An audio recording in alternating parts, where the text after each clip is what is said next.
Oy, ka-coffee! Nagbabalik tayo sa ating channel. Naku po, ito pong 22 na reclamation projects ng previous administration ni Pangulong Rodrigo Roa Duterte, abay suspendido na po yan ng kasalukuyan pong administrasyon. Pansamantala pong sinususpinde itong paglalagay po ng mga buhangin ba ito, ng mga semento, lupa dyan sa Manila Bay. Sinususpinde na po yan. Yan, sa balitang ito ka-coffee ng Manila Bulletin, kung inyo pong nababasa, no? Ito pong lahat ng 22 suspended Manila Bay reclamation projects were approved during previous Duterte admin according po sa DENR. At ngayon po, kung inyong mapapanood, no, kanina nagkaroon po ng press conference ang DENR dito at kanila pong tinitingnan itong mga proyekto na ito kasi may mga mandato rin sila, no, may utos sa kanilang Korte Suprema na pangalagaan i-restore agad itong Manila Bay. At the same time, may mga batas din na kinakailangan sundin sa pag-aaproba nitong mga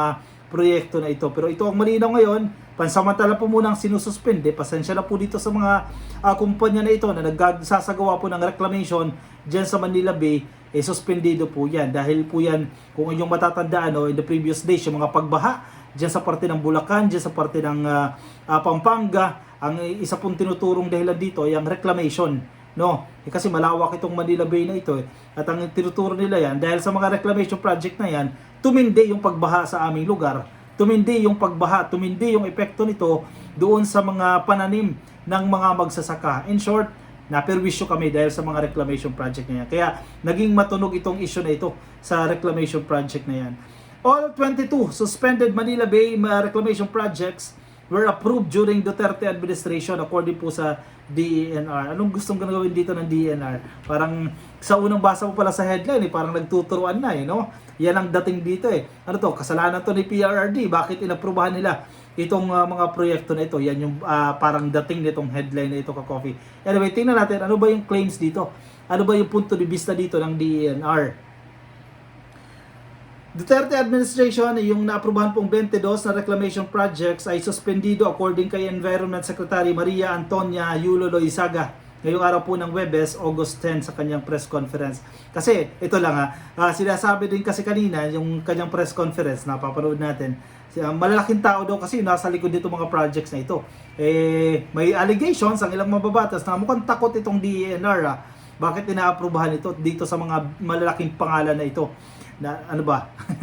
Ano bang nangyayari diyan? Bakit natatakot ka ba bungguin itong malalaking pangalan na ito? Sabi nga ni Secretary Yulo ng DENR, hindi siya basta-basta natatakot. No, maganda yan, magandang statement yan. The official said upon clarification with President Ferdinand Bongbong Marcos Jr. who said on Wednesday that one project was allowed to push through. All current projects at Manila Bay are under review. Hindi naman ibig sabihin ka-coffee na i-stop na, no? Sinusuri lang ito, nire-review lang ito, dumaan ba ito sa tamang proseso, do they have the enough permits para sa kanilang mga operasyon, yan ang i-check yan. Posibleng matuloy din naman. Pero at this present time, abay, suspendido po mo yan. The declaration is really that all of these projects are suspended at this point. So, all are under review. We have to take our time, really beginning with those that are ongoing, because they are in fact already impacting the areas, and then we will graduate to those that are in fact still not yet begun. She told reporters during a palace press briefing. Actually, ang tanong nga ng iba dito, bakit kasi napakalawak ng lupain ng Pilipinas, pinipilit nyong lagyan ng lupa yung dagat, no? O itong particular, itong Manila Bay, hindi pa dagat si Coffee.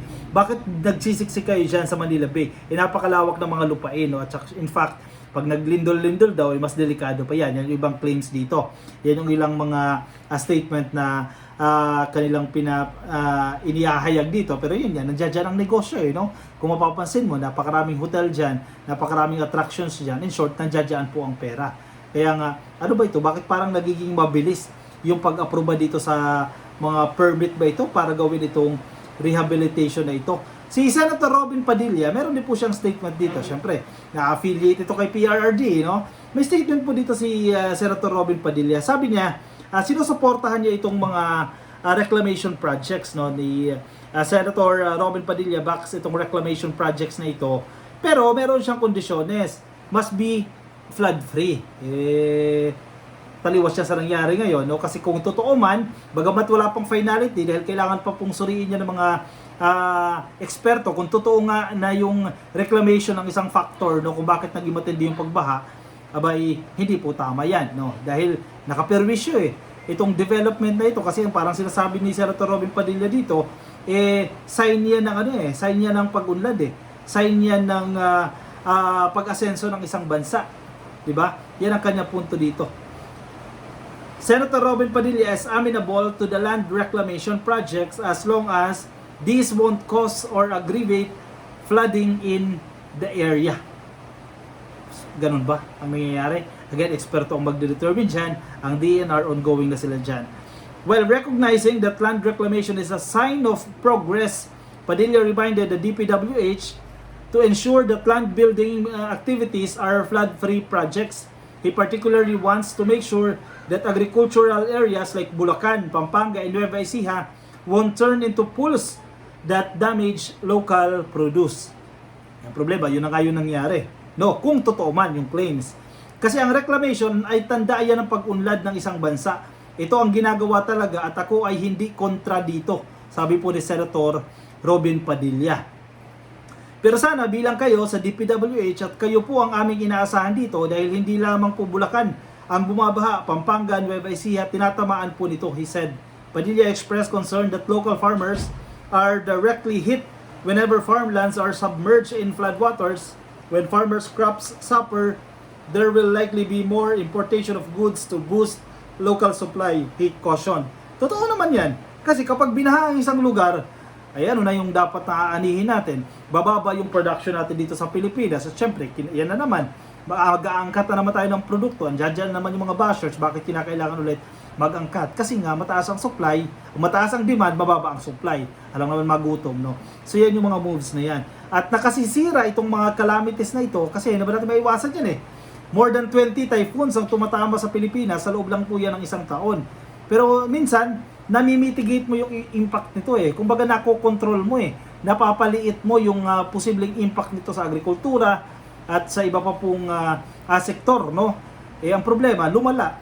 Kung totoo man na itong reclamation na projects na ito ang tinuturo na naging dahilan, abay hindi dapat, di ba? Kasi kawawa, napiperwisyo. Hindi lang yung mga magsasaka dito, yung buong bansa. Kasi yung food security yung claims natin Gusto natin buong Pilipinas magkaroon ng food security. Pero kung hindi nila mape-perform yan dahil sa mga pagbaha, dahil sa mga kalamidad na ito na supposedly mamimitigate mo yung impact, abay kawawa po ang sambayan ng Pilipino dito. So, good luck!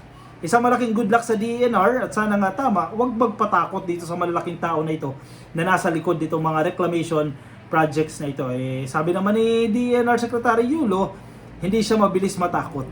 Tingnan natin ka-coffee. Sana ganyan yung sitwasyon dito para po sa sambayanan. Pero good thing, for the meantime, under review yan, pansamantala munang suspendido. Anong say mo dito ka-coffee? Sige, ibahagi ang iyong opinion dyan sa ating comment section nang mabasa rin po ng iba nating mga ka-coffee. At kung nasa Facebook ka, oy, ka-coffee, click lang po yung like o di kaya follow. Yan, libre, walang bayad yan ha. Like lang po yan, like and follow dyan sa Facebook. At kung mapadpad po kayo sa YouTube, ay click lang po ang subscribe. Alright, ako'y magpapaalam muna sa inyo ka-coffee. Maraming salamat po sa pagsama sa akin. Malapit na ka-coffee ha, ang ka-coffee merchandise. Oy, may mga damit na tayong ka-coffee. Oy, kung interested kayo, message lang ako sa aking messenger, no? Ang ka-coffee. Yan, magre-reply tayo dyan. In the coming days, ilo-launch na natin yung ka-coffee merchandise, ka-coffee shirt. Alright, para po sa inyo, bye-bye!